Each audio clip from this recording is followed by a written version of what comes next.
bienvenidas, bienvenidos a una sesión más del Diplomado en Estudios Transfronterizos México-Centroamérica.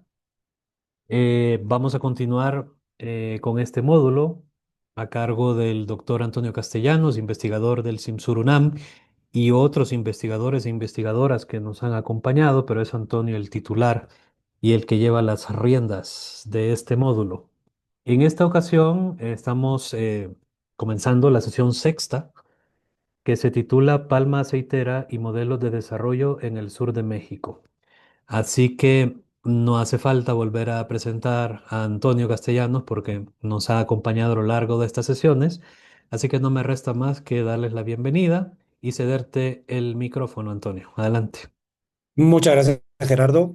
Buenas tardes a todas, todos, todes. Y bueno,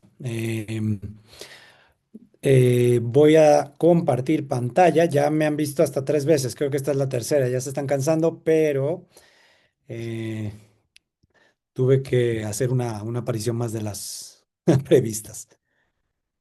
A ver, ¿se ve la presentación? Sí, Bueno, eh, les voy perdón. a... Ahí está. Perdón, Antonio. Sí. Ya se Les ve. voy a presentar un poquito sobre las lógicas de desarrollo que han acompañado el monocultivo de la palma en varias partes del sureste de México.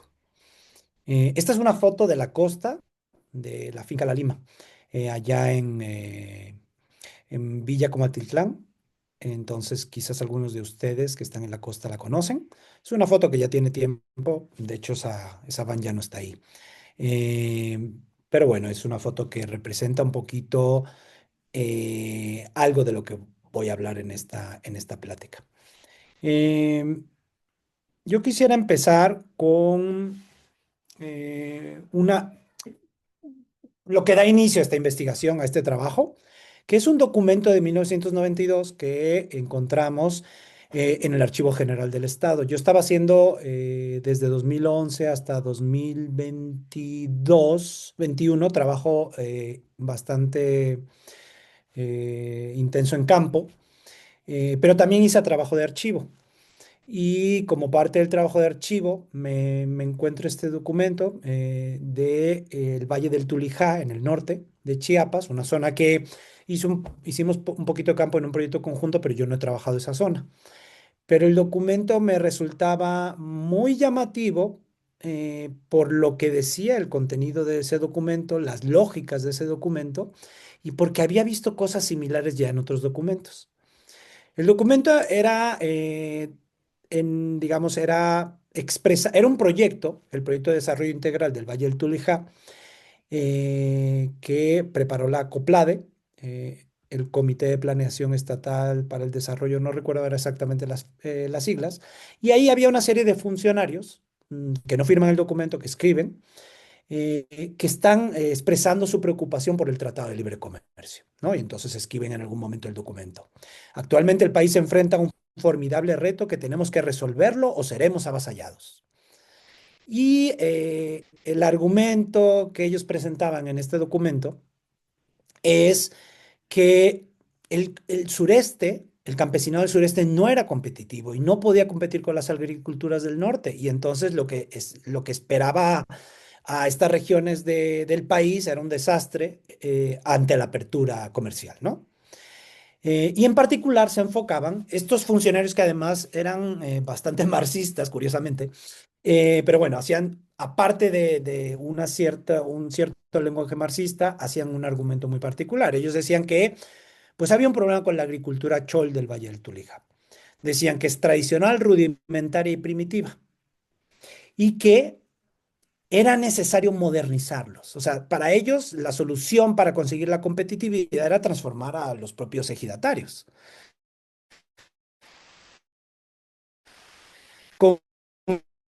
Convertirlos, decían ellos, en monocultivos, decía, con la producción moderna, industrial, que hiciera de ellos productores competitivos. Entre ellos la palma de aceite.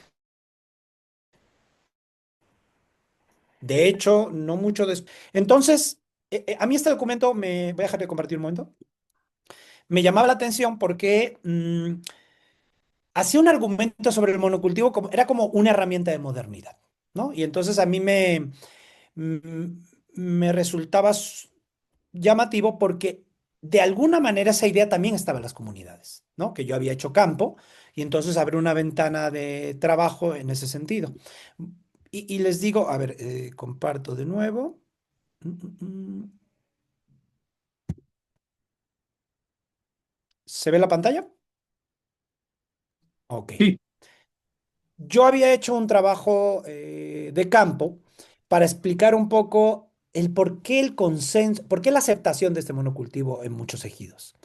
Era un momento distinto, había muchos apoyos, proyectos e interés en el cultivo.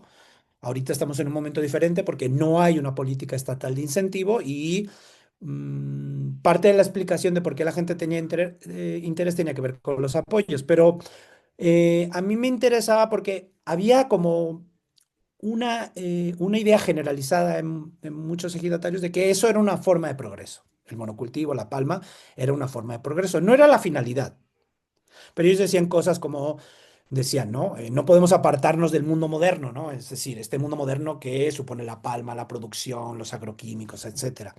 Otro señor decía, ya somos patroncitos, ¿no? Porque habían dejado de ser jornaleros y por fin podían vivir de su tierra, ¿no? Donde era especialmente importante no migrar, no jornalear.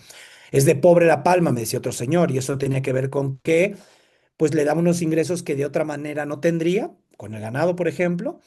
Unos decían, me lo dijeron, tanto por ejemplo en la selva como en la costa, unos porque el ganado no funcionaba bien en la zona, y en el otro caso porque las inundaciones acababan con otros monocultivos, ¿no? Con otros cultivos, perdón. Entonces, en ese sentido lo decían. Y otro señor que trabajaba en una empresa, era ejidatario, decía, no solo ha traído económicamente, sino que también hemos progresado. A mí todos esos argumentos que este señor, por ejemplo, decía, y no solo mejoramos nosotros como propietarios de la tierra, sino también los avecindados, etcétera. Todos estos argumentos me reflejaban esta cuestión de el monocultivo era como de sentido común, o sea, más allá del consenso que había en torno a La Palma, que tenía que ver con dinámicas políticas, económicas, aspiraciones de ciertas aspiraciones de una vida mejor, cuestiones productivas. Además, había como esta idea de el monocultivo como algo lógico y adecuado y afín a sus intereses. Era un hecho aceptado en ese ámbito. Y no necesariamente a La Palma, ¿no? Porque cuando se acabe La Palma ya llegará otra cosa, ¿no? Lo importante es que estemos listos. Entonces no era necesariamente, digamos, en el sentido de el cultivo per se. Lo interesante, digamos, de esa lógica es que el documento da un poco, sienta la base de esa idea, ¿no? De vamos a modernizar a los productores con este monocultivo. Y eso tiene un eco en las comunidades, aunque como diré, ese eco es particular, no es el de los documentos. Pero yo ya llevaba un tiempo haciendo un poco de revisión de archivo y esa idea aparecía en muchos documentos y a mí eso me llamaba la atención, ¿no? Entonces yo de repente dije, me voy a enfocar en esta idea, ¿no? En la siguiente idea. La idea, ¿no? De que la palma para modernizar a un campesino que aparece, según las lógicas oficiales, como incapaz de aprovechar la riqueza del trópico, dada su agricultura primitiva y su vocación por la subsistencia. Esa idea no está en los ejidos, ¿no? Esa idea es como de los funcionarios y no tiene mucho respaldo empírico. Es más un argumento político y una creencia de los funcionarios y de las instituciones que una realidad tangible, pero marca un poco la lógica de incentivo al monocultivo. Em, y esta idea no casaba para mí muy bien con la discusión bibliográfica, porque había mucho énfasis en, bueno, por un lado, impactos ambientales, por el otro lado, despojo y por el otro lado, precarización. La precarización, por ejemplo, hay más estudios, por ejemplo, en el norte de Guatemala, porque ahí tienes plantaciones privadas de gran extensión.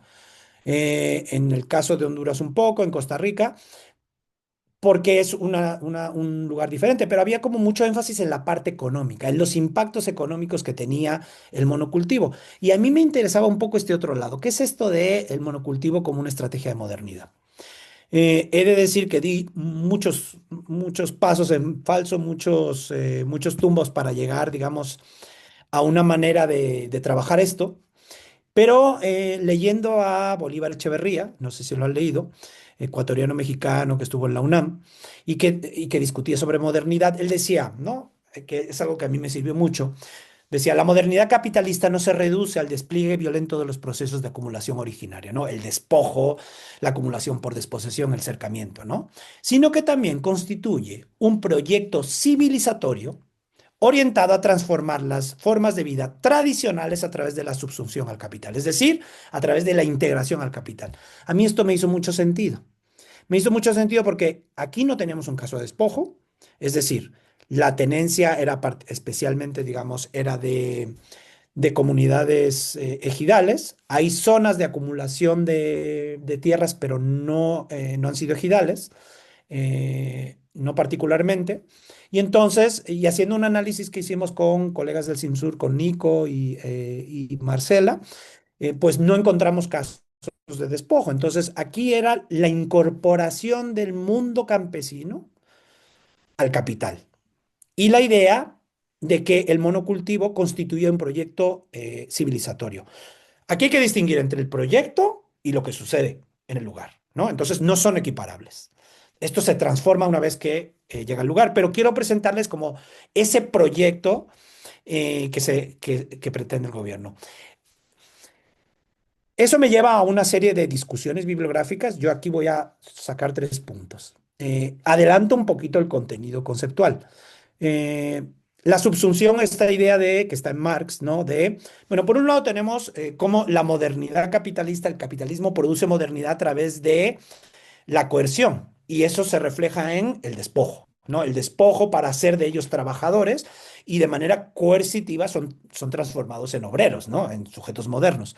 Pero él también habla de cómo se transforman las vidas, las formas tradicionales de producción a través de la incorporación al capital, que si es superficial es fruto de la compulsión económica, es decir, de repente se ven sujetos a presiones del mercado, pero cuando se transforma la producción en su interior, la forma de producir, se generan nuevas lógicas sociales y culturales.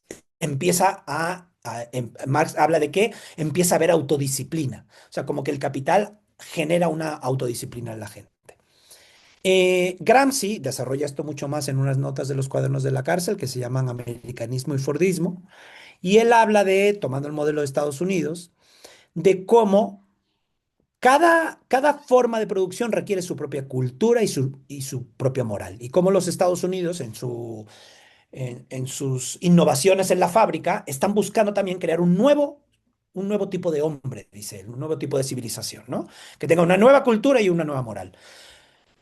Cultura no es lo que solemos entender por cultura en Gramsci, no es, digamos, aquel conjunto de características digamos, que dan identidad a un pueblo, dada su lengua, su relación con el medio, su historia. Es para Gramsci más bien como la gente concibe el mundo y donde además esas concepciones están atravesadas por la dominación. O sea, hay elementos, digamos, que él tilda de folclóricos, pero también hay dominación. Y la moral para él es un hábito, una costumbre, y nunca es absoluta. La moral es un resultado de la política, no es un a priori, ¿no? No hay una moral a priori universal, la moral la determina el poder. Y entonces él habla de cómo en la fábrica se incentiva, digamos, la sobriedad, eh, la abstinencia sexual y cómo hay una moral que es adecuada a las necesidades productivas de la fábrica, de esta fábrica. El problema de este proceso de modernidad es que en el sureste de México, además, pasa por presentar a estas poblaciones como carentes de civilización. Y Gramsci no tiene esa discusión. Gramsci en ese sentido es bastante occidentalista. Ahí yo, buscando, digamos, soluciones, encontré unos textos interesantes de un autor que se llama Sultán Galiev, que es un tártaro que vivió bajo, digamos, el régimen soviético y que él tiene, hay un libro en español que se llama La Yihad Roja, que él propone un tipo de marxismo, marxismo de corte islámico. No islámico religioso, sino islámico cultural. Y él dice que hay que distinguir entre capital e imperio. Y que la distinción es clara en los confines de la Unión Soviética, porque los rusos se comportan como imperio, aunque hayan acabado con el capital. Y bueno, por decir estas cosas, Stalin lo mandó a ejecutar, no muy rápido, pero sí fue uno de los primeros ejecutados. Entonces, ok, aquí nos vamos un poco más allá de la fábrica. Habría que decir que si bien la fábrica es lo que se nos presenta como el modelo del capitalismo, el pensamiento caribeño nos ha dicho que en realidad el origen y modelo del capitalismo está en la plantación. La plantación es la gran innovación capitalista, la fábrica es posterior. Entonces el pensamiento caribeño tiene como una concepción bastante diferente del capitalismo, menos occidental, donde dicen, no, la fábrica es después de la plantación, ¿no? Entonces, digamos, esa es la... Pero eso es un poco como las premisas. Ahora, yo les quiero presentar tres casos aquí, ¿no? Voy a cortar un momento de pantalla, descanso yo de todo eso y les platico un poquito. Yo lo que hice fue, ya había hecho eh, un trabajo de campo que combinaba archivo y empecé, coincidió con que, bueno, nació mi hijo, llegó la pandemia, entonces acabé yendo más a hacer trabajo de archivo porque no era tampoco muy práctico irme con el bebé, etcétera, y bueno, me acomodé ahí con las cuestiones que son fundamentales. Em, En ese trabajo, que primero empezó con archivo y ya después terminada la pandemia, facilitándose el trabajo de campo, volvió a hacer también trabajo de campo, yo empecé a revisar archivos. Lo que pasaba es que yo no encontraba un acervo de palma, ¿no? No hay un fondo que diga fondo documental palma aceitera, palma africana, porque en realidad esa intervención es parte de otra cosa, de otras cosas, ¿no? Entonces nunca es el centro, es solo como una herramienta más. Y entonces yo quería hacer como un recorrido histórico, pero fue imposible porque primero el Archivo General de la Nación casi no tenía nada, tenía unas poquitas cosas. Los archivos estatales, el de Chiapas sí tiene, pero el de Campeche estuvo cerrado hasta que yo terminé el proyecto. Espero ir próximamente para revisarlo, a ver si ya abrió. El de Tabasco, en Tabasco directamente me dijeron que no tenían nada y además que los archivos agrarios estaban todos perdidos, ¿no? Con las inundaciones de Villahermosa no tenían ningún documento agrario. El archivo histórico agrario también estaba cerrado por remodelación, aunque en esos archivos no había algo tan interesante, pero no se podía hacer rastrear de una manera tan exhaustiva. Ahora, sí había momentos importantes en esa historia. Y esos momentos importantes estaban asociados no tanto con el monocultivo, sino con grandes intervenciones. Y eso sí tenían acervos. Y esas grandes intervenciones estaban buena parte de ellas documentadas en el Archivo Histórico del Agua. Mucha de esta historia tiene que ver con agua. Yo aquí no voy a profundizar tanto en el agua, pero tiene que ver con agua. Hablaré un poco de ello. Entonces, con agua y modernidad. Entonces, me centré en tres casos después de ir y venir y de ver cómo ordenarlo. La solución vino en tres casos, ¿no? Me pareció que había una manera bastante eficiente de trabajar, que era como centrarme en estos tres casos que son estos, ¿no? Uno es en los Tuxtlas, en la cuenca del Papaloapan, donde estuvo el proyecto de la Comisión del Papaloapan, donde desde 1948 hubo un interés por la palma, que dura hasta 1962, cuando definitivamente se abandona una finca que se estableció de palma allí.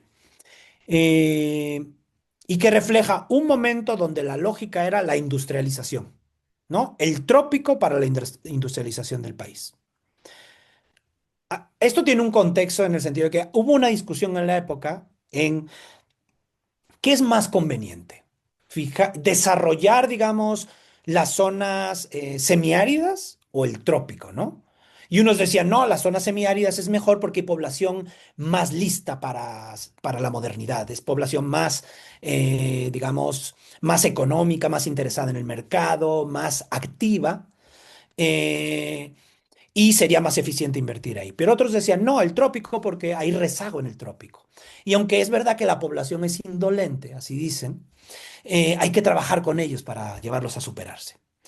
Y sí es cierto que el clima es malsano, ¿no? Pero quizás podamos, digamos, con drenajes, control de ríos, hacer que este clima tan dañino para la economía y la salud se vuelva un clima benigno, ¿no? Donde siempre se comparaba con el altiplano, ¿no? El altiplano es el clima ideal y la costa de Veracruz es el infierno en la tierra, ¿no? Eh, y ahí digamos que la lógica es la industrialización. Hablaré un poquito de ello. El siguiente proyecto tiene lugar en la costa de Chiapas. Yo me centro en el ejido Luis Espinosa, que tiene una población que se llama El Arenal. Hay 3 centros poblados ahí. Y es un gran proyecto de intervención en el trópico húmedo, que empieza en el 79 y termina en el 94 aproximadamente. Y es donde el trópico húmedo hay que transformarlo para alimentar al país. Tenemos todas esas tierras fabulosas que no están siendo utilizadas adecuadamente. Y La Palma como una de esas estrategias. Bajo un modelo particular basado mucho en la cooperativa ejidal, ¿no? Entonces aquí pasamos de la industrialización al cooperativismo. Y después tenemos los ríos en Campeche. Entonces uno está en Veracruz, el primero, el segundo está en, ahora voy a poner un mapa para, especialmente para los que no son de México, Chiapas, y el tercero es los ríos en Campeche, donde vamos a hacer producción empresarial, ¿no? Entonces la manera de enfrentar la apertura comercial y ser competitivos agrícolas es la producción empresarial. Y aquí el desarrollo de las poblaciones se va a dar a través del empleo. Y aquí hay un rancho, que es el Rancho Scan, que es el rancho pionero, y es una propiedad, aquí ya no es ejido, y es una propiedad, digamos, de una escala mediana. Bueno, es una zona de gran propiedad, entonces no es tan grande, pero comparado con lo que uno está acostumbrado a ver en otras zonas, pues sí se antoja grande, 2.500 hectáreas. Ahí empieza y después se va haciendo, digamos, una expansión. En la zona de los ríos no es grande, ¿no? Todo es relativo. Se va haciendo un tipo de producción. Entonces, en cada momento una lógica diferente, un proyecto de modernidad diferente. Mm, Estas son las 3 zonas, ¿no? Veracruz, aquí alrededor de Ciudad de Alemán, la costa de Chiapas y después los ríos. Esta zona de Campeche donde colindan Tapchicán, Tabasco, Chiapas, Campeche. Aunque yo me enfoco más en la parte, la República Independiente de Tapchicán, me decían algunos. Aunque ahí más bien, digamos, me enfoco en la parte de Campeche. Pero ahí hay gente de todos lados, ¿no? Productores, trabajadores chapanecos, muchos de ellos chapanecos, y propietarios de Tabasco también. Entonces, digamos, esos son los tres lugares. Cada uno con una lógica que les voy a presentar. El primer proyecto es en el Papaloapan. Esta es una carretera de una fotografía que sale en uno de los acervos, ¿no? Como van abriendo, digamos, tenían brechas y ya iban abriendo las conexiones para comunicar la zona, porque la zona estaba aislada, decían. Y aquí hay un modelo muy particular de incentivo a la palma. Lo que iban a hacer empezaron a hacer y nunca lo terminaron, es una plantación estatal, o sea, en manos del Estado, con una fábrica también en manos del Estado, complementada con pequeños productores, agricultores y campesinos. Después explico qué es un agricultor y qué es un campesino.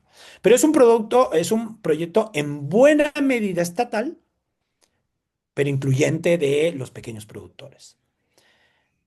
El modelo estatal es un modelo que para la época es muy importante. El desarrollo se genera a través de propiedades y procesamiento, extracción estatal en varios lugares de América Latina. Entonces, los primeros esfuerzos o sea, la primera expansión, digamos, en regiones de frontera de Palma, siguen el modelo estatal, ¿no? Entonces, por ejemplo, los militares en Ecuador son quienes hacen las plantaciones, las primeras plantaciones de palma en el Ecuador.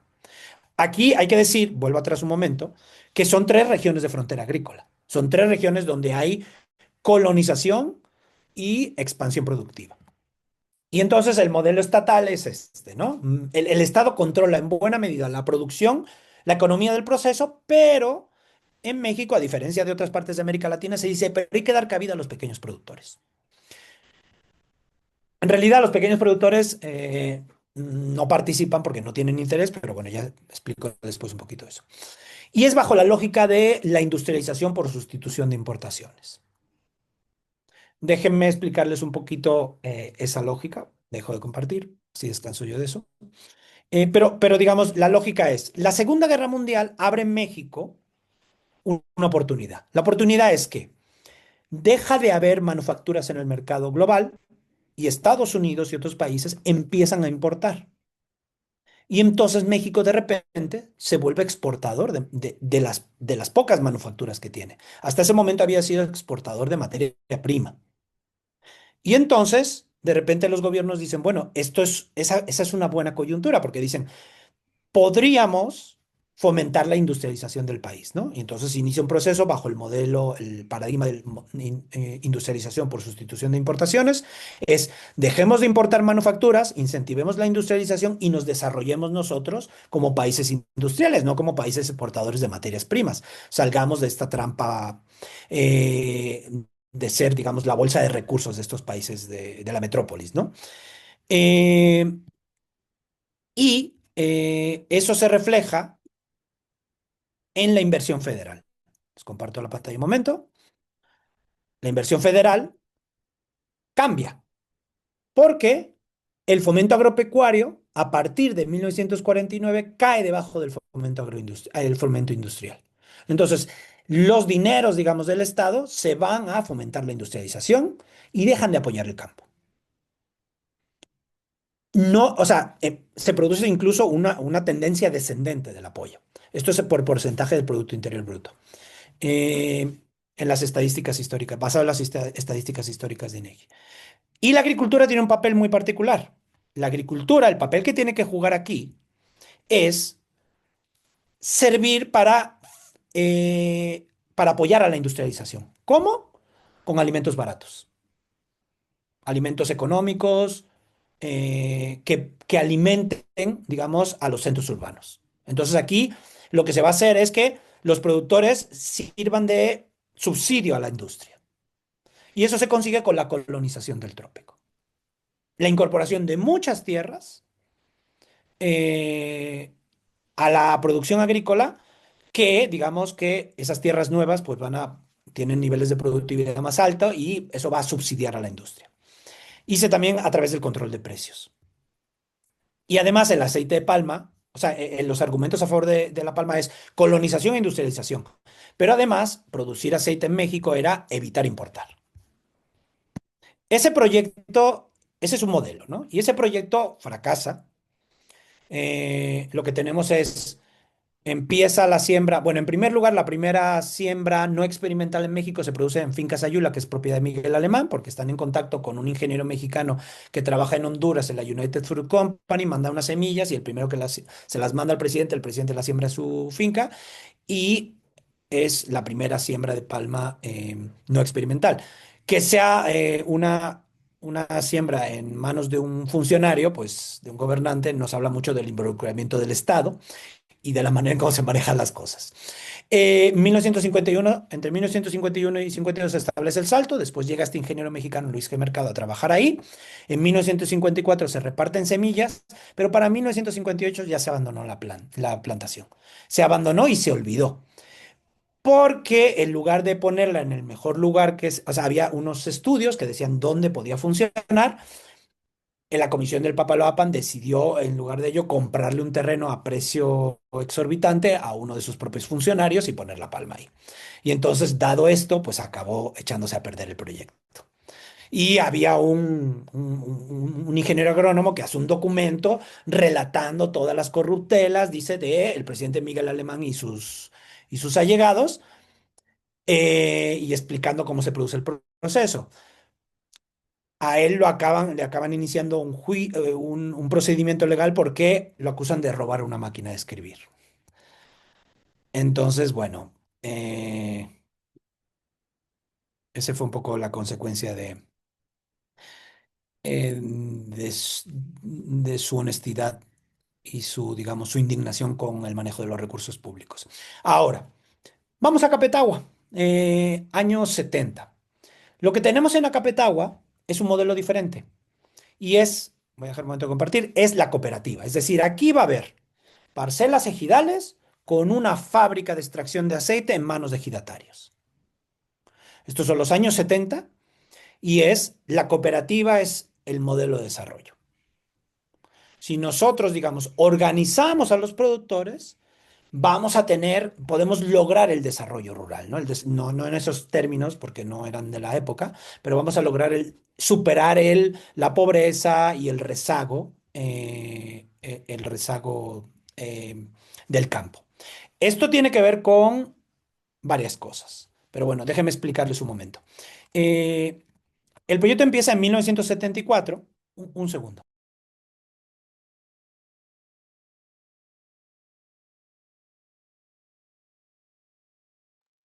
Si tienen alguna pregunta, pueden copiarla en el chat acá del Zoom. Adelante, Antonio. Sí, entonces en los 70 la situación que sucedía es que las políticas de industrialización habían generado, no habían tenido no habían tenido el éxito necesario. Había crecido mucho el Producto Interior Bruto, se habla del milagro mexicano, un crecimiento del 6%, pero no habían servido para superar la pobreza rural. Entonces, la pobreza rural se había incrementado, claro. La agricultura debía alimentar a la industria, entonces en ese sentido era difícil que no fuera, pero la lógica era, una vez que se produzca la industrialización, pues va a haber beneficios para toda la sociedad. Eh, entonces, lo que sucede es que no solo no aumenta, no solo no se supera la pobreza, sino que empieza a haber problemas alimentarios en México. Lo que sucede es que, les voy a poner espero no marearlos mucho. Eh, lo que sucede es que empieza a decaer la producción, las superficies de producción agrícola. Empieza a haber reducciones en la superficie de maíz y trigo, sobre todo de áreas de temporal. O sea, la zona irrigada sigue produciendo, pero empieza a contraerse las superficies de maíz y trigo en un momento de crecimiento poblacional. Y entonces llega un momento en que México, eso empieza en el 66 a reducirse esas superficies, ahora explico por qué, México tiene que importar alimentos. Entonces, en 1973, si no me equivoco, México importa el 50% del maíz que necesita y el 50% del trigo que necesita y el 25% del maíz. Y es un costo muy alto para las finanzas públicas. Y esto tiene que ver con que los países, digamos, Argentina, Estados Unidos, Australia, se especializan en la producción de granos e inundan el mercado de granos. Los abaratan a tal punto que se produce un incentivo económico en nuestro país para producir granos básicos porque se cae el precio. Y aunque se intenta mantener con los precios de garantía, eso acaba afectando. Entonces, aquí lo que sucede es que se cambia de una política de industrialización a un breve periodo de apoyo al campo, que va de 1970 a 1988. Es decir, Echeverría y López Portillo, donde se habla de la soberanía alimentaria o la autosuficiencia alimentaria, pero pensada a nivel nacional. Porque además México se encuentra con crisis del petróleo, incremento de los precios y costos altos de importación. Y hay además un argumento sobre cómo se produce demasiada migración a las ciudades y cómo que se están descomponiendo las comunidades rurales, se están desintegrando. Entonces hay que apoyar al campo para que el campo no se desintegre. Echeverría habla de un proceso que tiene que suceder a través de lo que llama en un determinado discurso la colectivización a la mexicana. Él dice que esto no es el modelo soviético, que aquí no se trata de expropiar y colectivizar el trabajo, pero tampoco es el modelo imperialista norteamericano. Es el modelo mexicano, dice, ¿no? Y entonces el modelo mexicano consiste en organizar a los ejidatarios en cooperativas para que produzcan para el mercado nacional, no transnacional, ¿no? Entonces en los documentos se presenta a la Nestlé y otras empresas como el demonio y dice, no podemos dejar que los campesinos caigan en manos de esos depredadores. Claro, al tiempo que se están haciendo esos argumentos, se está vigilando, por ejemplo, se hacen operaciones de vigilancia de la guerrilla, y entonces hay una operación, por ejemplo, de búsqueda de Lucio Cabañas ahí en la costa de Chiapas, ¿no? Hay un informe que ubica a Lucio Cabañas en el Soconusco, un guerrillero del ejército a ver si alguien de los pobres, ejército guerrillero de los pobres, se me fue el nombre, ahora si me lo pueden recordar estaría perfecto. Pero entonces hay como, al tiempo que se Sí, dice, así es, tal como lo dijiste, sí, Ejército Guerrillero de los Pobres, eso el es, EGP. buenísimo, te agradezco, René. Entonces, al mismo tiempo que se dice hay que organizarlos, se está haciendo vigilancia política, ¿no? Hay, por ejemplo, un informe de las pintas que se hacen contra el PRI en las ciudades de la costa, ¿no? Entonces es esta lógica de organizados sí, pero politizados no. Eh, y que se vuelvan productores de mercado. Eh, ¿Qué sucede aquí?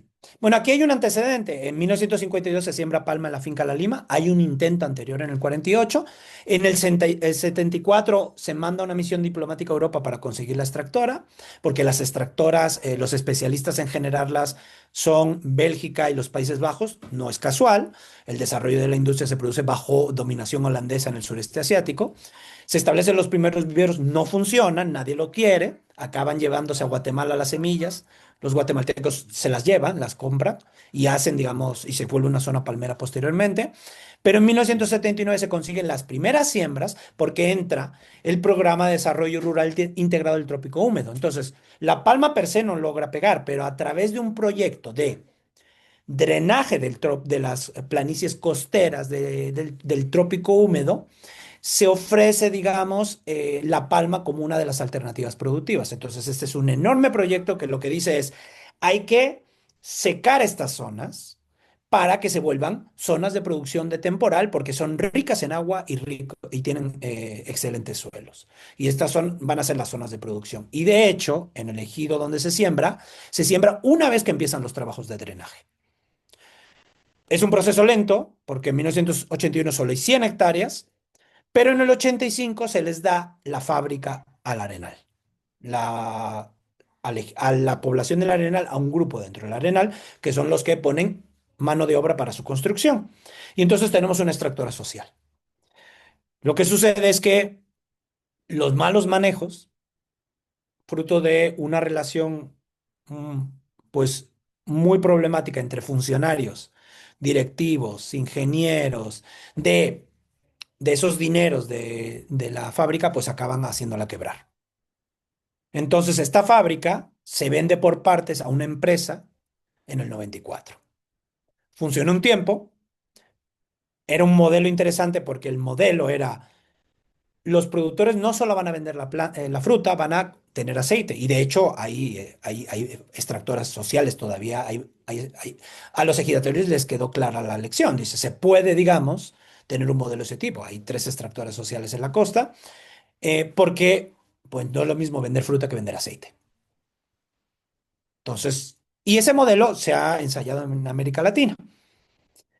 En este caso fracasó por problemas de corrupción y abre la puerta y su fin es el inicio del neoliberalismo. Y el neoliberalismo, el argumento que hace sobre este tipo de iniciativas es, son ineficientes, se manejan mal, no convienen, etcétera. No, hay que ser eficientes económicamente. Veamos qué es eficiencia económica. Estos son los ríos. Aquí, ¿cuál es el modelo? Aquí el modelo es bastante sencillo. Producción empresarial, ya sea nacional o transnacional, donde la población rural se incorpora como trabajador. Entonces, aquí, digamos, el beneficio económico está en el trabajo. Mientras que en el otro modelo estaba considerada la incorporación como productores, aquí vas a trabajar, ¿no? Vas a ser el trabajador de la empresa. Sí hay un poco de producción ejidal, pero esa se viene bastante abajo en el 2018 porque les tocaba renovar plantación y se acaba las políticas de incentivo. Las empresas siguen creciendo, pero los ejidos no. La política, o sea, la idea era no dar más apoyo a la palma, pero al final quienes sí se pueden sostener son los privados y los sociales no. Pero es otro modelo diferente. Y aquí se dice que se necesita esta producción empresarial para ser competitivos en un mercado globalizado. Pero es una región muy particular porque la región de los ríos ya lo hablamos, era una región donde hubo grandes haciendas de extracción de palo de tinte y nunca hubo reforma agraria porque no había poblaciones significativas de jornaleros. Entonces, aquí lo que pasó es que se pasó de las haciendas a propiedades grandes. Y ese proceso tiene que ver con un proyecto de los 80 de cultivo de arroz, donde se dijo que había que dejar de producir arroz en el norte y a producir arroz en el trópico, y toda una serie de propietarios, varios de ellos conocedores de las políticas federales o funcionarios, fueron a esta zona sabiendo que iba, digamos, a haber una inversión muy fuerte.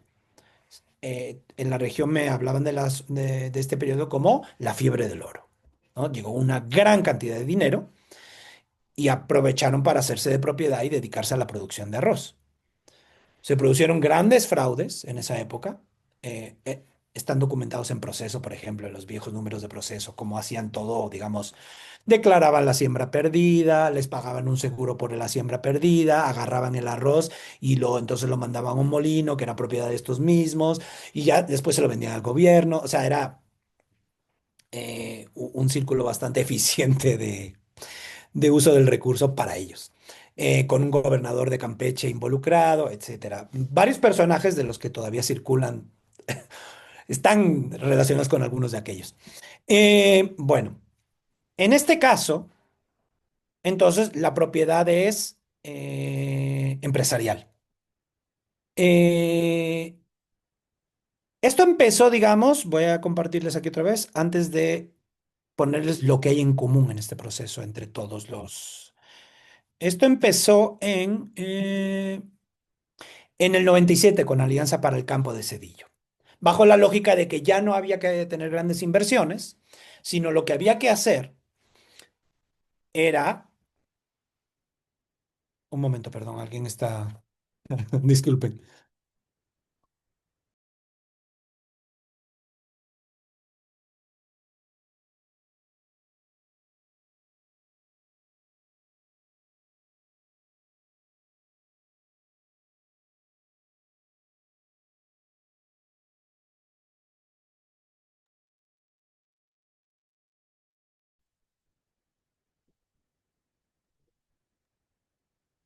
La vida doméstica. Perdón. Mm. Entonces, esto empezó con Alianza para el Campo con Cedillo con la idea de ya no puede haber grandes inversiones, ya no se van a hacer, digamos, grandes proyectos de gestión del agua. Lo que hay que hacer es aprovechar los territorios de la manera más eficiente para poder ser competitivos. Se necesita un cultivo de mercado. Y digamos, aquí es una zona de propietarios, bueno, ellos están preparados para la modernidad, son productores modernos, los vamos a aprovechar para que generen, digamos, el desarrollo, ¿no? Y el modelo son las empresas japonesas, ellos sueñan un poco con las empresas japonesas de los 90 y ellos ven a los productores convirtiéndose en empresarios casi japoneses, eficientes, etcétera, ¿no? Entonces ellos en los documentos hacen bastante referencia a toda la cuestión de la gestión empresarial japonesa, ¿no? Como el modelo a seguir para estos propietarios. En principio son propietarios, pero Peña Nieto, Enrique Peña Nieto, lo que hace en este proceso es mete un incentivo fortísimo a la producción empresarial. Entonces él mete un programa de desarrollo federal, que es el Trópico Húmedo, donde el 84% del recurso se va a los propietarios y sobre todo a las empresas. Entonces lo que hace es mete mucho recurso público para que los que crezcan son las empresas. Y es la primera vez que sucedía de esa forma. En Alianza para el Campo, por primera vez se incluyó a los propietarios, pero no eran mayoritarios. Pero con Peña Nieto fue la mayor parte del recurso público era para el sector empresarial. Y la consecuencia de ese proceso es esta, es decir, una zona de grandes plantaciones, extraña en el sureste mexicano, donde tenemos capitales de Malasia, Costa Rica, Colombia, México, con plantaciones, digamos, altamente rentables, que iniciaron con una buena dosis de recurso público. Entonces aquí habría que ver la eficiencia. El argumento de la eficiencia es que ellos son más eficientes. Es decir, que si se les da recurso a las empresas, pues ellos van a hacer una producción mayor, van a ser capaces de generar más empleo, etcétera. Eh, El caso es que no tienen mano de obra porque es una zona poco poblada y entonces siempre están como estas discusiones de dónde van a traer a los trabajadores porque tienen dificultades, ¿no? Y entonces hablan de traer trabajadores de Costa Rica, traer trabajadores de Honduras, porque dicen que son particularmente eficientes como trabajadores. Y ahora voy a pasar a lo último, y es, hasta ahora he platicado, digamos, les he platicado de los tres modelos, ¿no? Un modelo que es la industrialización, un modelo estatista, un modelo cooperativista enfocado en la incorporación de los ejidatarios de una manera particular al sistema económico, y un modelo neoliberal, ¿no? Y expresado además como empresarial, donde es el trabajo el que te saca adelante. Eh, todos los proyectos tienen ciertos patrones en común. eh, que son el siguiente. Lo voy a compartir. Y es esta idea. Son tres ideas básicas que, a pesar de los cambios en los modelos, se repiten, aunque de formas distintas. El trópico común como tierras, digamos, de enorme riqueza, ¿no? Entonces tenemos toda una cantidad de tierras que no están siendo aprovechadas, que son tierras fértiles, llenas de agua y que constituyen reservas que hay que aprovechar.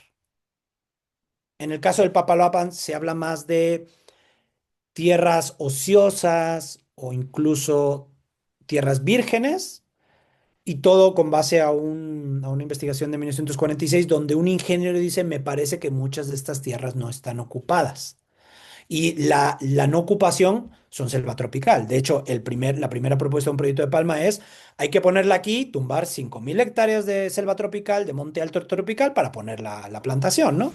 Porque se están desperdiciando recursos enormes. José Atolini, un economista de la UNAM, habla de que habría que meter, como decía, habría que considerar un crimen de lesa humanidad el no tumbar el monte para hacer agricultura, el dejar que el bosque crezca, ¿no? Tiene un artículo de 1947 donde dice eso. Eh, en los 70 y posteriormente, el enfoque cambia un poco porque se habla más bien de tierras subutilizadas. En la costa de Chiapas, la subutilización en que consistía en que la agricultura campesina no era eficiente y en que la ganadería extensiva no era racional, que lo que había que hacer era producción intensiva.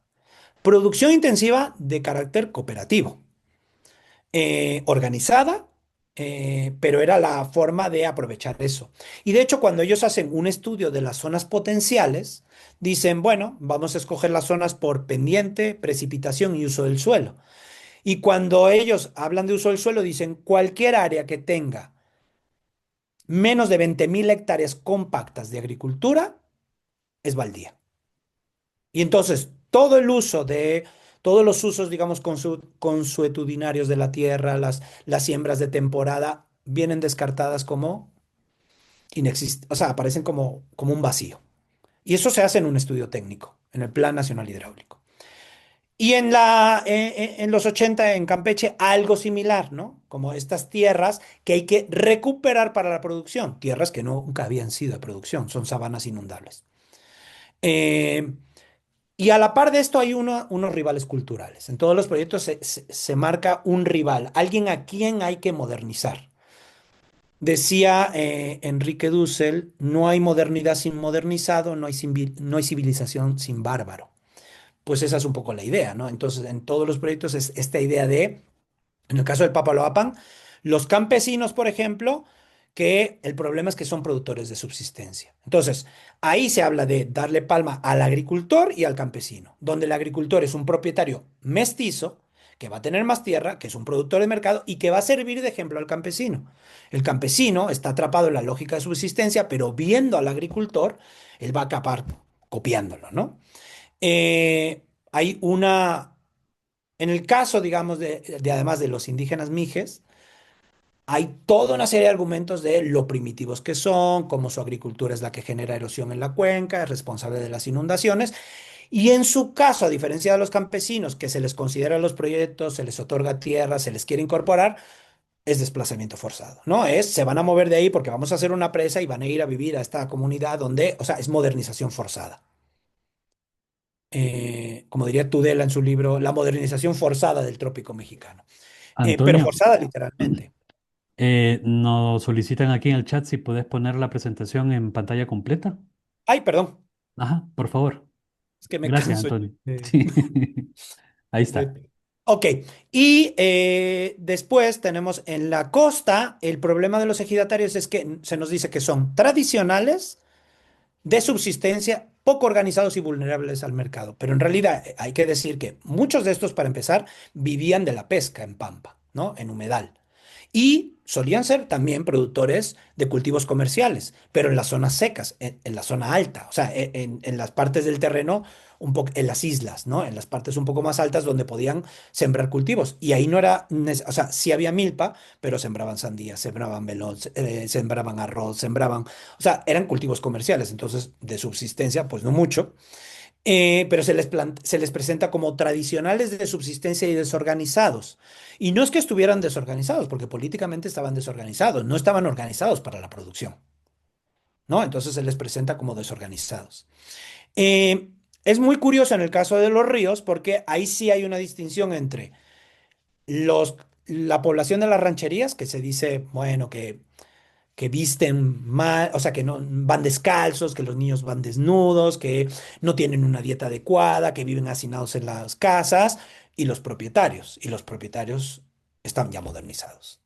Muchos de ellos, curiosamente, algunos de ellos funcionarios del PRI. ¿Quién iba a dudar de su modernidad?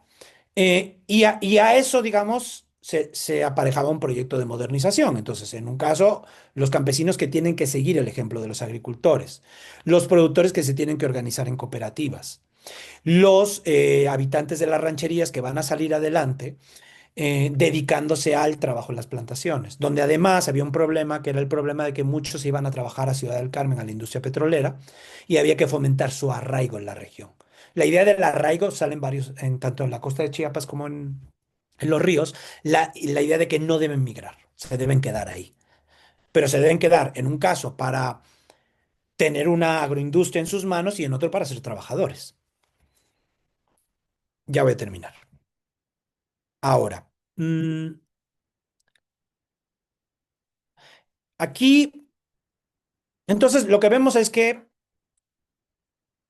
el monocultivo como tal, verlo como un proyecto meramente económico, es problemático, ¿no? O sea, sí, tiene una serie de dimensiones, y se ve históricamente, que hacen la lectura más compleja.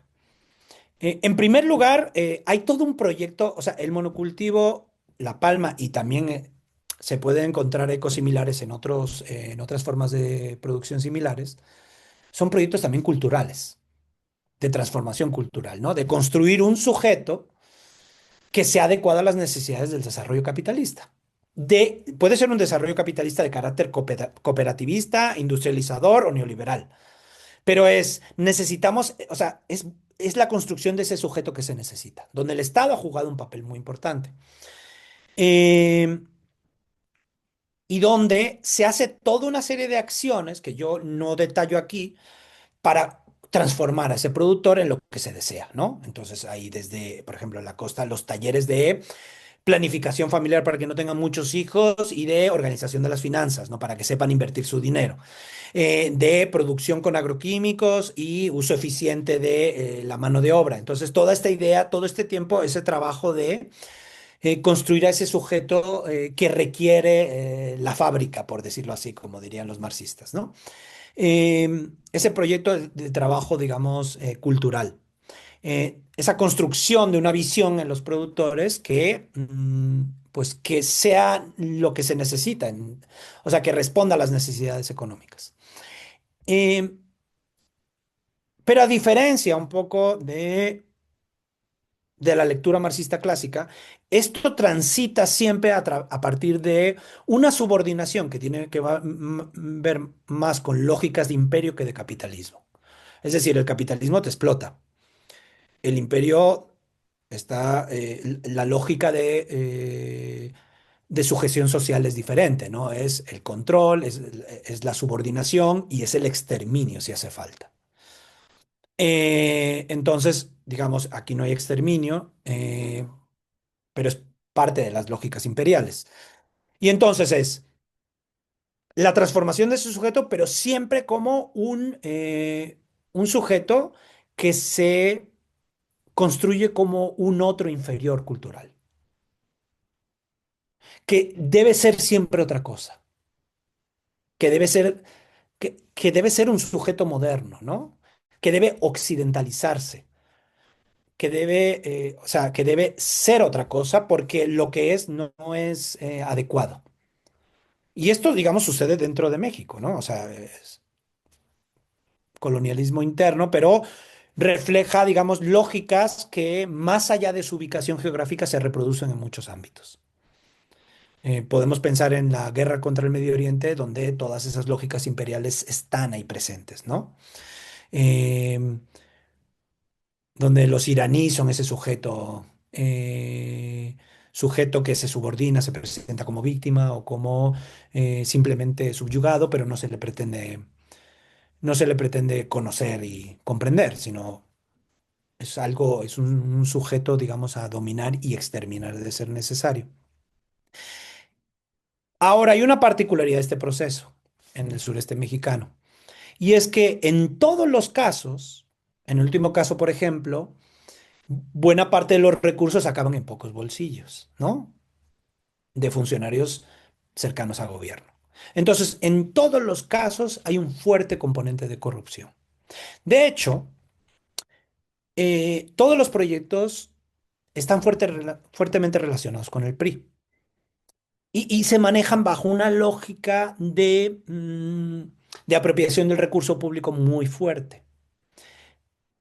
Pero en estos lugares eso ha tenido consecuencias políticas muy particulares y es entre la normalización y la resignación ante la corrupción. En el llegar a decir esto es inevitable, porque la experiencia ha sido cómo esos proyectos han involucrado apropiación, o sea, desvíos de recursos, enriquecimientos de las personas cercanas a los funcionarios mismos. Y entonces una idea de, bueno, eso es el desarrollo, ¿no? O sea, hay unos que siempre ganan más. E incluso argumentos a la Peña Nieto de es que la corrupción es un problema cultural. Que el argumento tiene que ver con la resignación, ¿no? Ante años de ver estos proyectos y qué sucede con estos proyectos. Entonces, no es el proyecto ideal de la cultura del trabajador capitalista lo que se genera aquí. Se genera un etos, una conducta, una concepción del mundo muy particular donde se mezcla sí nociones de eficiencia económica. Por ejemplo, en el caso de Campeche, se hace todo un trabajo hacia los trabajadores de cómo ellos deben ser, digamos, leales a la empresa, responsables, buenos administrados, o sea, gestionar su propia explotación, básicamente. Pero también están estas lógicas de subordinación cultural. El que se dedica a la producción de subsistencia es menos, aunque no se dedique, se le imagina así. O sea, tiene toda una serie de carencias de modernidad que tiene que suplir, ¿no? Y además, un cierto tipo particular de desarrollo marcado por la corrupción y los malos manejos, que hacen que se genere una perspectiva muy particular sobre lo que es la modernidad. Ahora, ese proyecto que tiene esas características se ve atravesado además por lógicas particulares de estos lugares, ¿no? Ideas de qué es el trabajo agrícola, cómo debe ser, del agrarismo, que hacen que, por supuesto, el proyecto no tenga un reflejo tal cual en los lugares, sino que lo que se producen son combinaciones muy particulares de eso, ¿no? Y ahí es un poco se genera lo que Bolívar Echeverría llamaba el etos barroco, ¿no? Es como esas formas de vida en el seno del el capitalismo que no son plenamente capitalistas, pero que no pueden escapar de él, ¿no? Que están ahí marcadas por esa estructura. Aunque eso no quiere decir que no haya espacio de emancipación. Y pienso, por ejemplo, en un taller que hice hace unos años con unos colegas en la costa de Chiapas, donde, por ejemplo, había toda una discusión, por ejemplo, donde se decía, no, es que la tierra es para quien la trabaja, ¿no? Y había un discurso agrarista. Pero cuando se hablaba de la necesidad, por ejemplo, de tener maíz, de tener tus alimentos, no ir a comprarlos. el valor de los alimentos tradicionales, pero al mismo tiempo había la idea de que el monocultivo era sinónimo de trabajo, ¿no? Entonces, el monocultivo demuestra que uno es trabajador. Y entonces aquí se combinaba una lógica modernizante con una ideología agrarista y salía una cosa diferente, ¿no? Entonces, ¿con esto qué quiero decir? Que sí, hay unos modelos de desarrollo, hay unas ideas, pero no llegan a expresarse tal cual, ¿no? En el momento en que estas ideas llegan a un determinado territorio, adquieren un carácter particular. Y entonces se genera una cosa nueva, ¿no?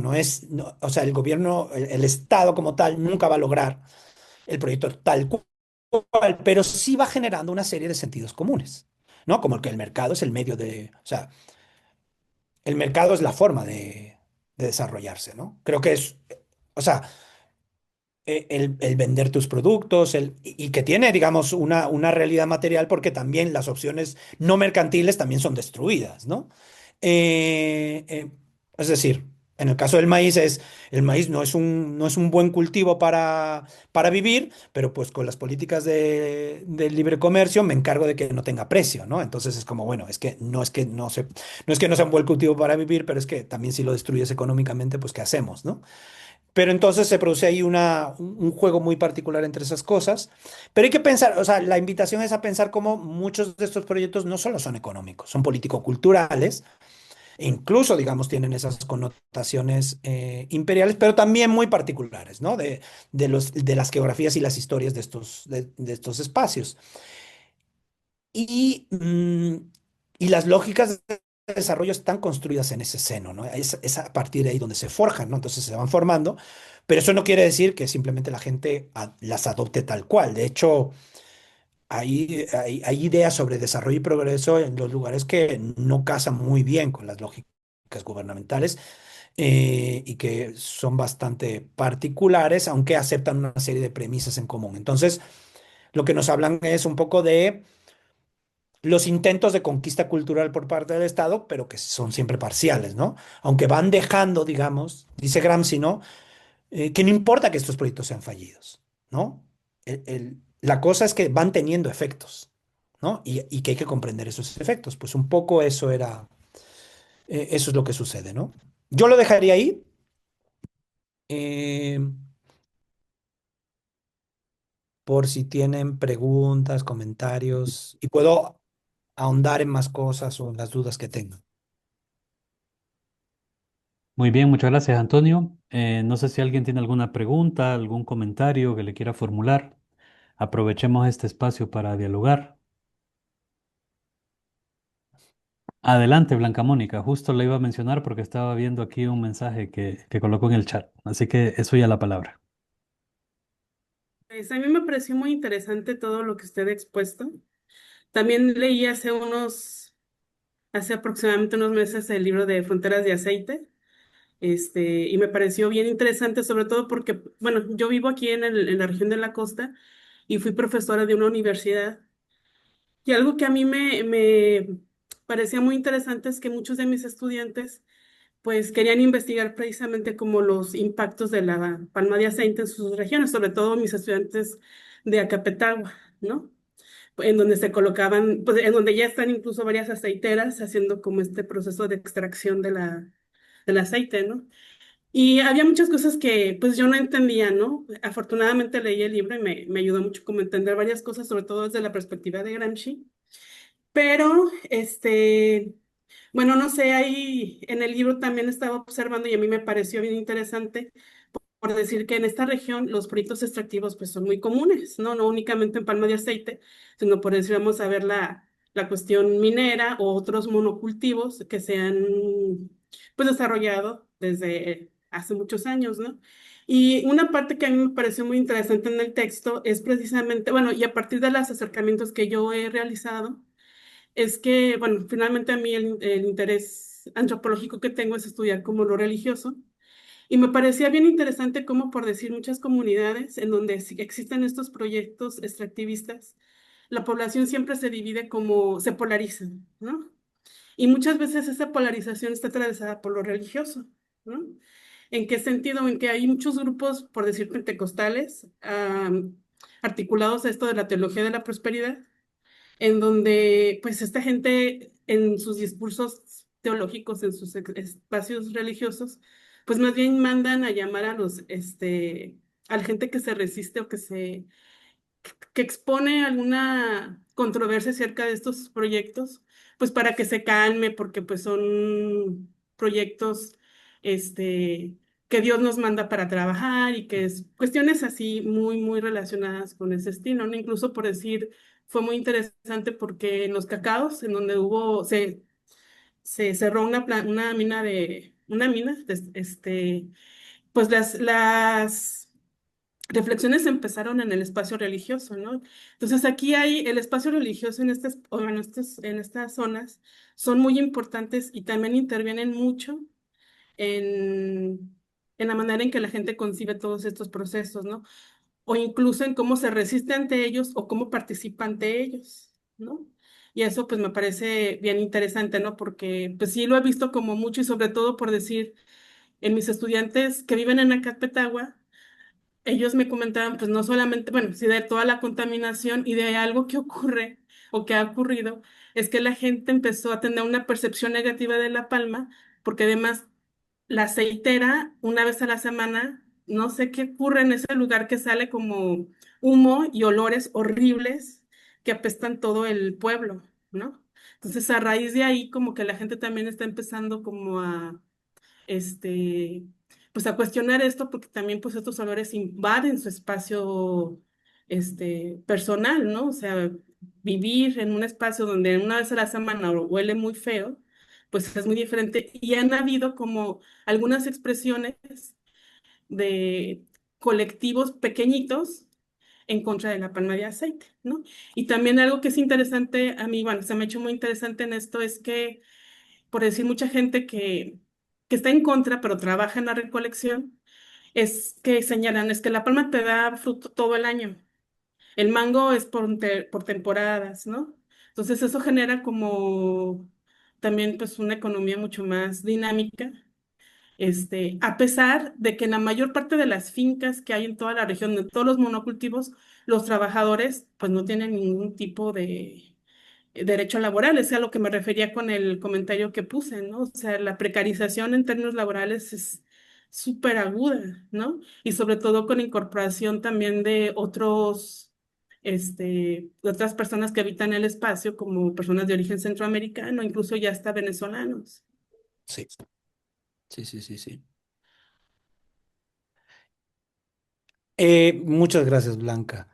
Yo, por ejemplo, no abordé en el libro la cuestión religiosa, porque, pero, o sea, concuerdo totalmente, marca mucho las pautas, pero no sé si estás de acuerdo, más a nivel de pueblo, o sea, o de comunidad o de cabecera, mm, que a nivel, bueno, en mi experiencia, no tanto con los ejidatarios, ¿no? O sea, no hubo expresiones religiosas, excepto en un caso más marcadas. Entonces, a mí no me tocó esa parte, pero creo que sí en los espacios sociales más amplios va marcada mucho por esta idea de, o sea, esa división, ¿no? Teología de de la liberación o teología de la prosperidad, ¿no? Y todas esas ideas asociadas, ¿no? Entonces, eh, un análisis, digamos, de ese corte, yo creo que la religiosidad es fundamental. A mí, con los señores y los ejidatarios más metidos, o sea, como en la parcela y todo eso, no me tocó tanto, casi no. De hecho, bastante, me topé bastante, o sea, no ateos, pero no muy religiosos. No, no especialmente religiosos, no, excepto un señor que me llamó mucho la atención lo religioso que era y lo recuperaba ahí, pero sí, concuerdo totalmente en esa división, como pues la religión estructura muchas cosas, ¿no? De hecho, de hecho en los cuadernos de la cárcel, Gramsci habla muchísimo de religión, ¿no? Es, para él es fundamental para entender las dinámicas políticas, ¿no? No, no en ningún momento la descarta, no todo lo contrario. Y en ese sentido, es un elemento que para ciertos análisis yo creo que de cómo se viven las comunidades es bien importante y que yo sepa no hay muchos trabajos, ¿no? Algunas observaciones, pero no sé si conozcas algunos trabajos que nos puedas compartir con ese ángulo. Eh, Bueno, la gente que estudia extractivismo sí ha mencionado esas diferencias, ¿no? Enriqueta, de aquí de Simsur, ha discutido esas partes. En la parte agrícola no me lo he encontrado, pero bueno, quizás esté equivocado. Con respecto a los trabajadores, sí, habría que ver también la distinción entre quién trabaja para empresa y quién trabaja, por ejemplo, para ejidatario, ¿no? Porque ahí hay como arreglos diferentes, ¿no? Entonces, como en los ejidos es, bueno, no te puedo dar mucho trabajo, pero te trato de dar trabajo y en la empresa es una relación contractual de corto plazo, donde no hay derechos, donde no, digamos, se evita, digamos, adquirir derechos con los trabajadores y se trabaja al destajo, es decir, esto es la eficiencia económica para el patrón, ¿no? Entonces, son lógicas muy patronales. Y de hecho, allá en la costa, cuando se trataron de organizar un sindicato, pues los corrieron, ¿no? A todos, ¿no? En una extractora.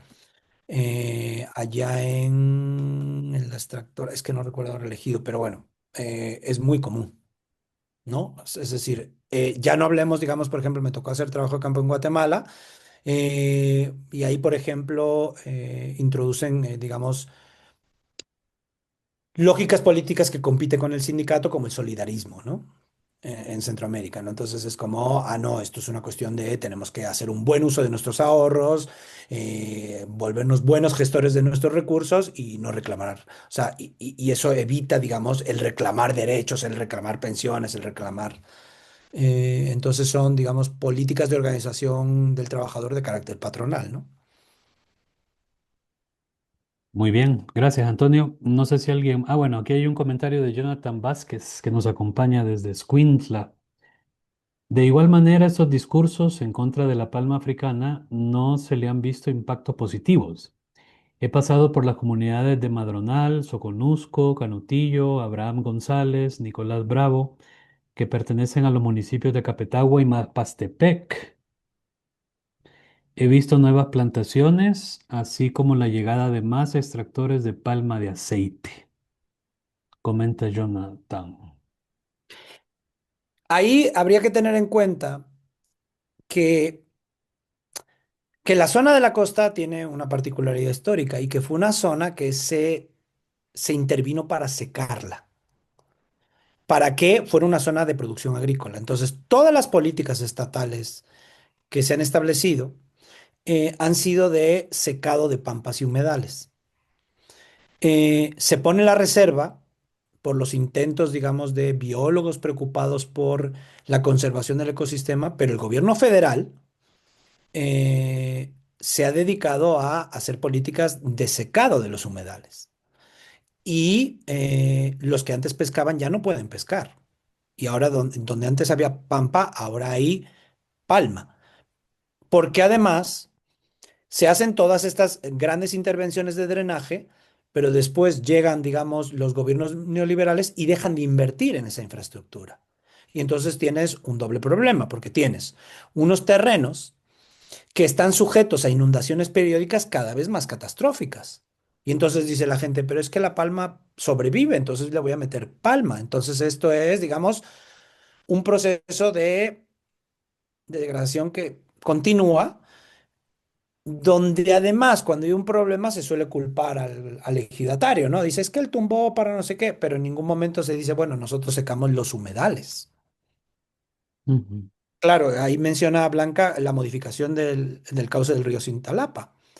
O sea, todas las políticas se han orientado a hacer de esta región una región agrícola donde no haya humedal, porque el humedal se considera un desperdicio.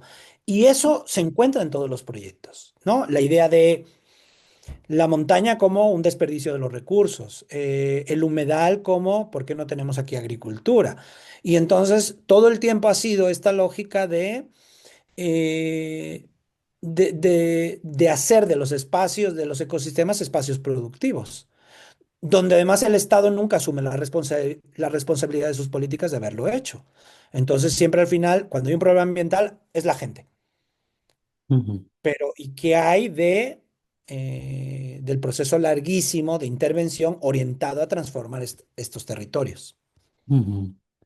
Aquí hay otro comentario de René Franco, te lo leo, Antonio.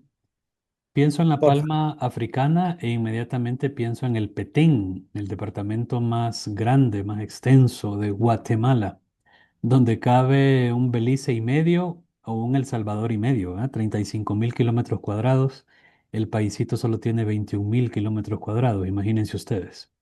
Donde desde hace muchos años, incluyendo el Valle del Polochic en Alta Verapaz, existe una gran explotación del suelo por la siembra de palma africana.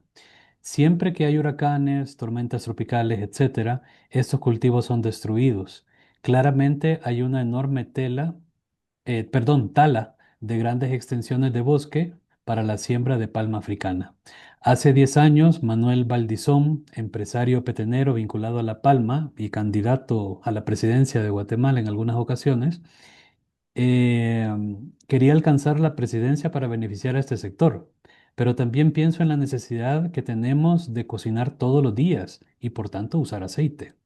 Eventualmente podría dejar de consumir Nutella, pero cocinar con En aceite, aceite. imposible, ajá, imposible, ¿verdad? ¿Cómo conciliamos la necesidad de producir aceite con la necesidad de generación de empleos, con la necesidad de no explotar los territorios del planeta donde vivimos? Pregunta René Franco. Bueno, el Petén es muy particular porque a mí me tocó hacer recorridos en el Petén y, o sea, el Petén es un frente de ha sido un frente de deforestación por palma muy grande. Es decir, la expansión ha sido, si bien en buena parte de Guatemala, de Centroamérica, de México ha sido sobre ganadería. Por ejemplo, en la costa sur de Guatemala no ha sido particularmente sobre bosque, pero en el Petén sí, ¿no? Entonces, es uno de los grandes frentes de deforestación junto con partes de la Amazonía peruana. Eh, pero ese proceso de deforestación está directamente relacionado con las políticas de Fontierras, porque las políticas de liberalización de la tierra en el Petén lo que favorecieron fue la concentración de la tierra. Es decir, se les dijo, les vamos a titular la tierra, la van a pagar, pero en un mercado libre de tierras, donde además no había garantías para las comunidades campesinas. Y donde son terrenos, primero que cuesta deforestar, que son productivos en las vegas de río, pero no necesariamente en la planicie. Y que las empresas sí tienen el capital para agregar los insumos para hacer producir, pero una comunidad campesina no tanto. Entonces, la combinación, digamos, ese proceso de liberalización de la tierra lo que favoreció es una concentración de tierras muy fuerte. Las plantaciones están ahí en buena medida gracias al proceso de Fontierras, a la participación del Banco Mundial y a las lógicas liberales en la tenencia de la tierra. Yo diría, bueno, la pregunta que haces es muy difícil.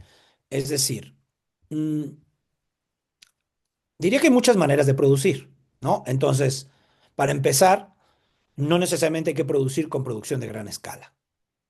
Para empezar, no hay que devastar todos los territorios para producir. Eh, creo que el modelo cooperativista de los 80 tuvo...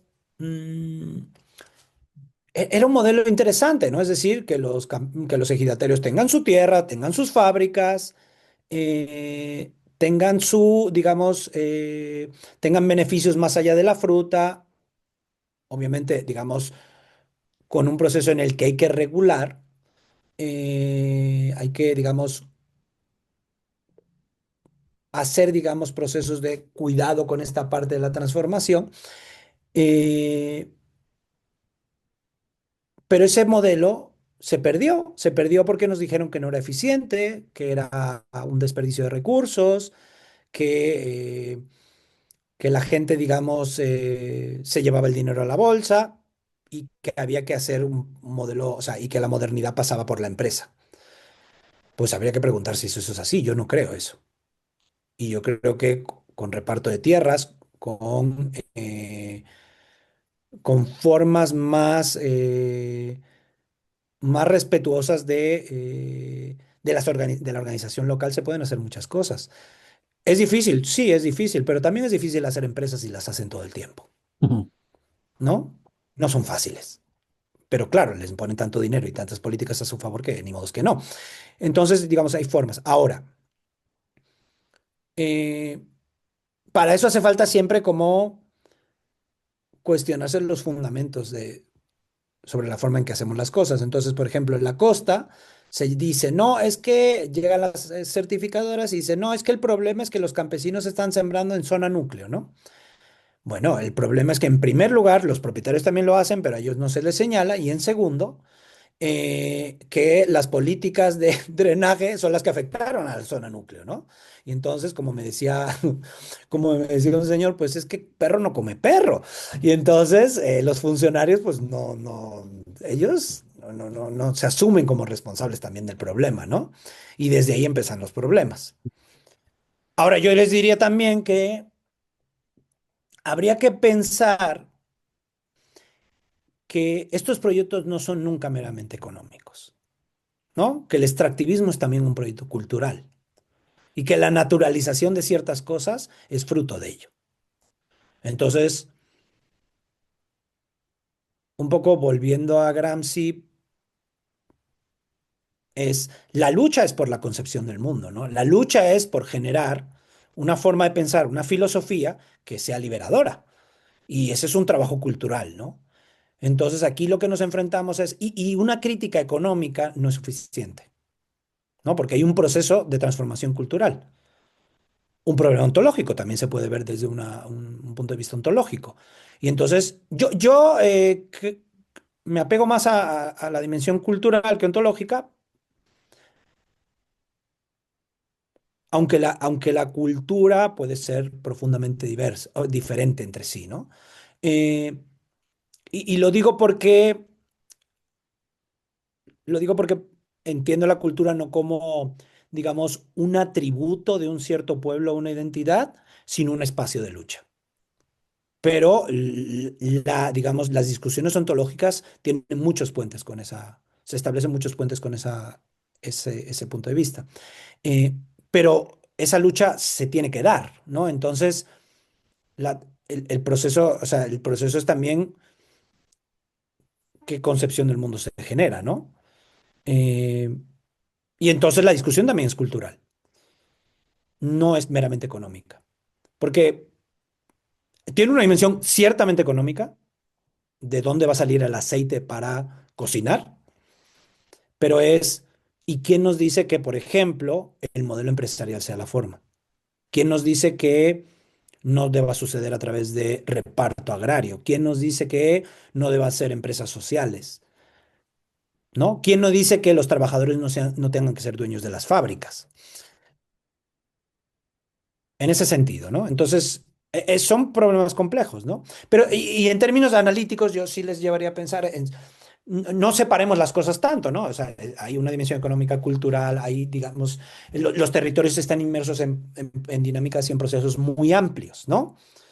Están expuestos a larguísimas intervenciones desde el Estado, desarrollo capitalista. Yo creo que la costa es un ejemplo de ello, ¿no? Muy claro, ¿no? Décadas de desarrollo capitalista, ¿no? Entonces, mm, hay que pensar, digamos, cómo abordar territorios que definitivamente son complejos, ¿no? No Muy tengo bien. solución. No hay una respuesta así No es fácil, ¿no? inmediata, no es, no, claro. Y tampoco Nada. debe ser una respuesta individual. Ujú. No sé si tienen más preguntas, comentarios. En lo que se animan, Antonio, estaba justo pensando, bueno, reflexioné varias cosas, ¿verdad? Con tu intervención, con tu clase. Primero, me parece sumamente interesante esto de hacer de los ecosistemas territorios productivos volcados a la agroexportación, ¿verdad? Y pienso, por ejemplo, en el siglo XIX, cuando el café llegó a la costa bueno, a la boca costa chiapaneca, y a mediados de ese siglo, cuando también invadió la boca costa de Guatemala, la Costa Cuca y otros, pues, sitios del país vecino, la necesidad que se tenía de volcar a la población hacia las fincas y que no fue un despojo en sí, porque la mayoría de indígenas, en el caso pues de Guatemala, provenían del altiplano, tanto de San Marcos como de Huehuetenango hacia la Boca Costa, ¿ah? Y entonces lo que encontramos en los periódicos guatemaltecos del siglo XIX son invitaciones para convertir a los indígenas de improductivos, vagos, alcohólicos, en personas sumamente trabajadoras, ¿ah? Ya sea por convencimiento o a través de las diferentes leyes de vagancia que implementaron, ¿ah? Que no siempre se podía controlar. Pero bueno, existe todo un intento de vincular a la población a la producción cafetalera, sobre todo en el caso del café, en el periodo de la cosecha del café, a finales de año y todo lo que ya conocemos. Y es interesante que investigadoras e investigadores en Guatemala que han estado vinculados con Avanxo hablen, por ejemplo, de una cultura de la finca, o sea, que se desarrolla toda una cultura, o sea, que no es solamente económica la intervención, sino que también se trata de inculcar patrones de conducta, ¿verdad? Hacia los individuos. Y deploraban mucho el enganche, por ejemplo, ¿verdad? Decían, es una lástima que los indígenas solamente acepten llegar a las fincas porque reciben un adelanto monetario, ¿verdad? Deberíamos incentivarlos a través del trabajo libre. De hecho, fue lo que sucedió en la década de los 30, cuando el presidente guatemalteco Jorge Ubico Castañeda derogó o eh, impidió que siguiera este mecanismo del enganche, ¿verdad? Por el trabajo libre asociado. Ahora, hablaste de un autor que es bastante interesante, bastante leído, que es Bolívar Echeverría, y te quiero preguntar en concreto a qué estudio de él o qué estudio de él te resultó más útil, ¿ah? ¿Qué obra de él te resultó más útil para entender? Porque muchas veces como que recaemos en un análisis meramente económico y podemos deslizarnos hacia un análisis economicista, ¿verdad? Que no ve las otras dimensiones que tiene todo ser humano. Y yo creo que Bolívar Echeverría es una buena ventana para escapar de ese reduccionismo. ¿Qué estudios te resultaron más propicios para este análisis, Toño? Bueno, ahí a ver, primero con respecto a, o sea, la idea de los indígenas improductivos, indolentes, es una idea colonial imperial, ¿no? Es decir, se reproduce, se repite, pervive, ¿no? Em, o sea, ese ejercicio no es estrictamente capitalista, ¿no? Es otra lógica, ¿no? Y forma parte de estos procesos de transformación de frontera, ¿no? Eh, Entonces persiste, digamos, en muchas circunstancias, ¿no? El extremo es la deshumanización, ¿no? En donde el otro no es humano, ¿no? No se le otorga esa humanidad, ¿no? Como en el caso del Medio Oriente, ¿no? Sucede, por ejemplo, donde hay sujetos humanos y sujetos no humanos, ¿no? O sea, no se les da humanidad, no tienen nombre, no tienen familias, no tienen hijos, no tienen sufrimientos, son números, ni siquiera se busca comprender qué piensan, ¿no? Pero ese proceso marca muchas dinámicas. Em, con respecto a Bolívar Echeverría, yo aquí estaba haciendo referencia a qué es la modernidad, el libro publicado en 2009, pero tiene varias discusiones sobre modernidad capitalista. El problema que yo tengo a veces con Bolívar Echeverría, a mí me parece que es muy útil esta distinción entre, o sea, distinguir que hay dinámicas propias del despojo, que es la violencia, y dinámicas propias de la subsunción, que es la incorporación al capital. Y eso conecta un poco con la discusión que tuvimos con Alonso, en el sentido de eh, eh, digamos, ha habido un cambio histórico, ¿no? La coerción era un recurso mucho más usado en el pasado que ahora. Ahora se usa más la seducción. Eso no quiere decir que no haya despojo y violencia, la hay, ¿no? Pero hay una buena dosis de intervenciones que tratan de moldear a los sujetos según ciertas conveniencias. Un poco el trabajo que presentaba, no un poco, el trabajo que presentaba Alonso en ese sentido. Ujú. Eh, Bolívar Echeverría es útil porque nos permite ver al capitalismo como un proyecto civilizatorio, que busca, digamos, transformar la tradición, aunque nunca lo logra. El único detalle que yo tengo con su pensamiento es que él cree en la tradición y yo no creo en la tradición. Me explico. Hay historia. Yo no sé lo que es la tradición, porque las cosas cambian. Entonces, de repente se vuelve una categoría un poco estática, ¿no? Y Ya. la tradición es un constructo político. Lo que tenemos es historia, transformación histórica. Claro, herencias históricas de muy larga data, ¿no? Pero la tradición per se como término, en realidad también es una invención, ¿no? Es decir, en la lógica colonial siempre se acusa, o sea, se interviene caracterizando al otro de premoderno, ¿no? De tradicional. Entonces es también una construcción conveniente, ¿no? Y estos sujetos hasta qué punto son tradicionales, porque uno va, o sea, por qué un ejidatario de los años 40 de la costa de Chiapas no es moderno, ¿no? Según quién, ¿no? Y entonces se lee cuelgan una serie de sanbenitos ahí de que él se dedica a la milpa, al maíz, a la Ujú. subsistencia, no sé qué, y aquellos señores se iban a trabajar al ferrocarril, habían ido a no sé dónde, habían viajado, habían migrado, y entonces, ¿cómo? ¿No? Entonces, el problema que yo tengo con Echeverría es muy sugerente la idea del capitalismo como proyecto civilizatorio y los efectos complejos que eso produce con la idea de lo barroco, pero la categoría de tradicional sí llega a tener un carácter esencialista a veces y es una construcción política muchas veces. Puede ser de defensa, por ejemplo, del territorio, está bien, pero también puede ser para subyugar, Ujú. ¿no? Entonces, las pobres mujeres iraníes sometidas, pero sin ningún intento de conocer realmente la experiencia, ¿no? Entonces es como, ¿por qué la religión musulmana automáticamente como mujer te va a oprimir, ¿no? Y bueno, es un poco más complicado, ¿no? Muchas En gracias, ese caso, por Antonio. ejemplo, la Ah, tradición se vuelve un arma. correcto. No sé si alguien más tiene alguna pregunta, alguna intervención. Aprovechamos también para hacer la propaganda, Antonio, que en la página del CIMSUR, ahí se puede descargar tu libro, Fronteras de Aceite. La propaganda. Gracias. Propaganda académica.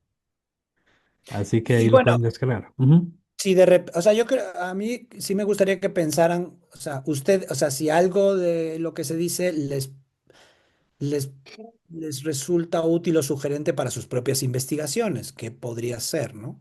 Si eso de repente les abre alguna luz o dudas. Correcto. ¿Preguntas, comentarios que tengan ustedes? Pues Toño, si querés aprovechamos para... Ah, bueno, Blanca Mónica, adelante, le escuchamos. Ay, perdón, Dale, dale, dale, dale, que Blanca Mónica, qué bueno. bueno, acabo de leer un texto que me pareció muy interesante, que precisamente aborda el tema ontológico desde la cuestión extractivista. Es de este Marín Roblero Morales, que Ok. se llama Mames frente a la religiosidad mame frente a la extracción minera. No sé si ustedes Ah, ok. bueno, a mí me pareció interesante precisamente porque él lo que hace es como una revisión ontológica, ¿no? Entre sobre cómo el capitalismo entiende la naturaleza y cómo, pues, una cosmovisión indígena entiende la naturaleza, ¿no? Entonces, desde ahí como que hay una primera confrontación que me parece, pues, bien interesante también entenderla desde ahí, ¿no? O sea, la manera en que concebimos este, pues a los sujetos no humanos, ¿no? Que ya estamos entrando más en la parte esta ontológica, ¿no? Y él por decirnos, no, bueno, retrata un caso que me pareció muy bueno en Chicomucelo sobre las resistencias en este lugar frente al proyecto minero, ¿no? Entonces, ¿cómo se organiza también la población? Donde hay como una hibridación incluso religiosa entre los católicos populares, y las cosmovisiones indígenas y cómo se organizan, ¿no? Y bueno, también conozco yo muy bien la zona, y por decir, en algún momento yo estuve trabajando ahí durante un buen tiempo, y en algunos momentos cuando yo entraba a las iglesias pentecostales, precisamente también veía como una posición bien diferente, ¿no? Donde se decía que la gente pues que no teníamos que rebelarnos, que no teníamos que hacer como ese tipo de resistencias porque estábamos en contra de Dios, porque Dios pues es próspero para quienes lo siguen, ¿no? Entonces, mientras, también iba a las iglesias de la Teología de la Liberación con el padre Gabriel sobre todo, en donde pues habían otros discursos pues muy diferentes, ¿no? Entonces también ahí era como pues interesante entenderlo, ¿no? O sea, sobre cómo se concibe, cómo se conjugan estos proyectos extractivos, y qué es todo lo que la atraviesa. Nada más era para mencionar. Muy bueno, ¿eh? Voy a leerlo, ya lo busqué. Y yo creo que sí, o sea, realmente, digamos, hay diferencias culturales radicales, ¿no? Entonces, Ujú, yo creo que la antología eso lleva, a hacer a identificar eso muy bien, ¿no? Eh, y también apunta a la existencia de otras posibilidades, ¿no? De cómo se puede hacer las cosas de otra manera, ¿no? Y eso es algo que hay que tomarse en serio también en el análisis, ¿no? Pensaba en, eh, quizás porque en mis contextos, digamos, donde yo he trabajado, son, digamos, lugares con intervenciones de muchísimo tiempo, ¿no? Entonces, eso marca un poco la pauta, pero yo diría que o sea, no es generalizable, ¿no? Hay que ver la circunstancia a la que uno se enfrenta, ¿no? Y los grupos. ujú. Ahí nos acaba de copiar Roberto Campos el enlace por si les interesa descargar el artículo.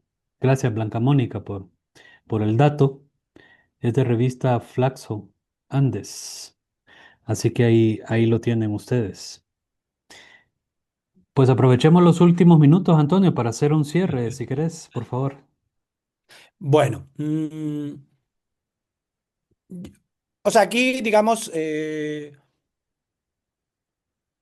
en términos, digamos, metodológicos, yo les invitaría también a pensar en el archivo. Yo creo que el archivo es útil, nos permite ver cosas que de otra manera no vemos. Y les pongo el siguiente ejemplo. Cuando yo llegué a a los Tuxtlas, a donde está la finca El Salto, a Hueyapan, ahí todos me decían que allí nunca había habido una plantación de palma, ¿no? Que yo estaba un poco mínimamente equivocado, ¿no? Y que eso no era así, ¿no? Y que yo les decía que yo, bueno, tenía unos documentos y que ahí estaba, ¿no? Y entonces de repente, después de buscar bastante, encontré a dos viejos jornaleros de la plantación que decían efectivamente, era una historia que se había olvidado. Entonces, me parece que es siempre como muy productivo mezclar el campo con el archivo, porque te permite entradas diferentes y cosas de repente que provocar cosas y ver cosas que de otra manera no ves, ¿no? Entonces, esa combinación metodológica creo que es muy útil, ¿no? O sea, combinar, digamos, y el archivo no entendido como fuente histórica objetiva, ¿no? Sino como también como un producto cultural, es decir, es la lógica del Estado en este caso, ¿no? No es simplemente la fuente, es la ideología que plantea el Estado, ¿no? Que se plantea y que trata de poner en marcha. Y confrontar eso, porque también, por ejemplo, recordaba en la parte de la selva cómo después de haber leído algo de archivo, en las entrevistas escuchaba una serie de términos que eran gubernamentales, ¿no? Y me llamaba mucho la atención o sea, no eran, digamos, necesariamente originales de ahí, pero ya tenían su propia interpretación. Ujú. Y entonces esa imbricación la puedes ver cuando de repente usas diferentes métodos. Entonces creo que eso puede ser interesante para los trabajos, para enriquecerlos. Precisamente ese era otro de los puntos que apunté aquí en mi lista, porque combinaste, ¿ah? Y no solamente consultaste archivos aquí en México, sino también en Honduras, en Guatemala. Recuerdo que me comentaste hace unos años que estabas justo consultando estos archivos.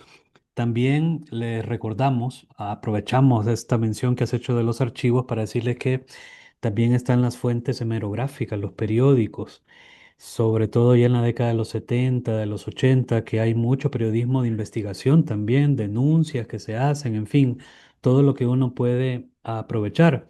Por supuesto que deben buscar asesoría de alguien que conoce o ha explorado en los archivos porque no van a encontrar directamente con palma tal cual, ¿verdad? Sino que tienen que irse a los fondos de los ministerios de Agricultura, de Ganadería, en fin, en los distintos países, ¿ah? Entonces puede ser un excelente recurso la combinación, sobre todo a quienes trabajan historia contemporánea, ¿ah?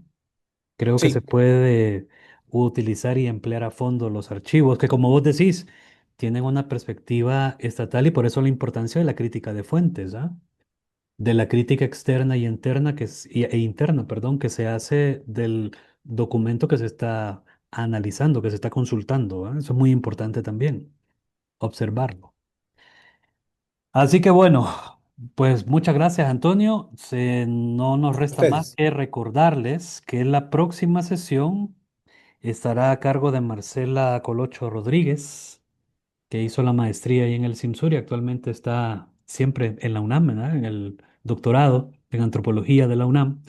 Y Marcela nos hablará sobre los enclaves mineros en El Salvador. Veremos todo este tema de la minería, que por cierto fue uno de los pocos países en América Latina en prohibir la minería y ahora bajo la presidencia de Nayib Bukele, pues regresó y regresó con fuerza por lo visto, ¿ah?